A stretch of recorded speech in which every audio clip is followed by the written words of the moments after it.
Hey guys, it's MazeMan112 and I'm back bringing you guys another Black Ops 2 commentary. Today's topic is going to be another rant style topic. I'm going to be talking about Sony announcing that they're going to be allowing capture devices to record through the HDMI. This is huge news, and to me, I'm looking at this a little bit different than a lot of people are. First, the news came out and they used really funny wording saying in the future, and it came out later that this is not going to be at launch.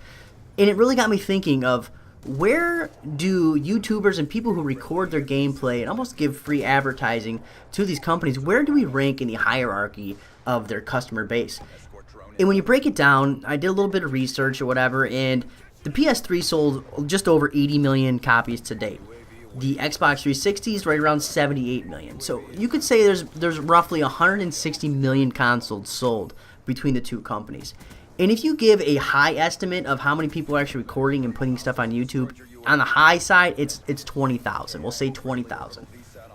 When you look at the percentage of people who record and have this issue, it's less than 1/100th, or actually it's just over 1/100th of a percent.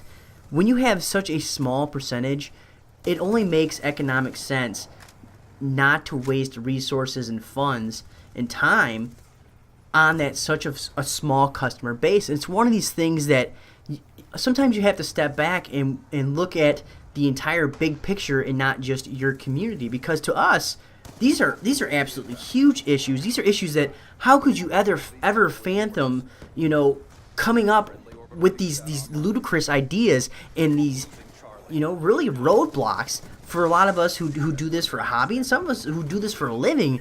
That how could you be so boneheaded not to take this into account? And it just comes down to pure economics.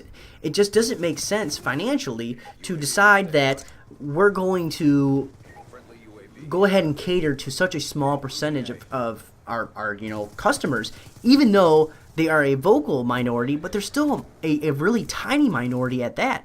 And it just is kind of disheartening or disconcerting that you just don't realize how little we really matter, because our life revolves around this. And the people who are on YouTube are the diehards. I mean, we are. Everybody who's on here that is watching videos, even when you're complaining about a game, you're still going on YouTube to watch videos about that game. That makes you a very small, hardcore fan base. It really does. And it's hard sometimes to be told that you don't matter. It's that kind of humility lesson of, that these big corporations are teaching us, that you guys really don't matter. And it really kind of bugs me, but it really kind of hits thing at home. Is this going to be the future of recording, as far as we're not going to have, like right now they kind of just turn the other cheek to it, or just okay it because it's free advertisement. But at what point do they say, no thank you, that's enough? We really don't need that little small boost that you guys are going to provide with creating this entire headache. At what point does the cost-benefit analysis swing in the wrong way and no longer in our favor? Let me know what you guys think about this subject. Make sure you guys leave it in the comment section down below. Make sure you guys hit that like button, hit subscribe, and I'll see you guys later. Spotlight, bitches. Make sure you guys go ahead and check it out. I go ahead and talk about how sometimes you just can't please everybody. That I'm a shitty YouTuber myself. I'm small. Who am I to say anything about them? And the whole thing, it was voted on by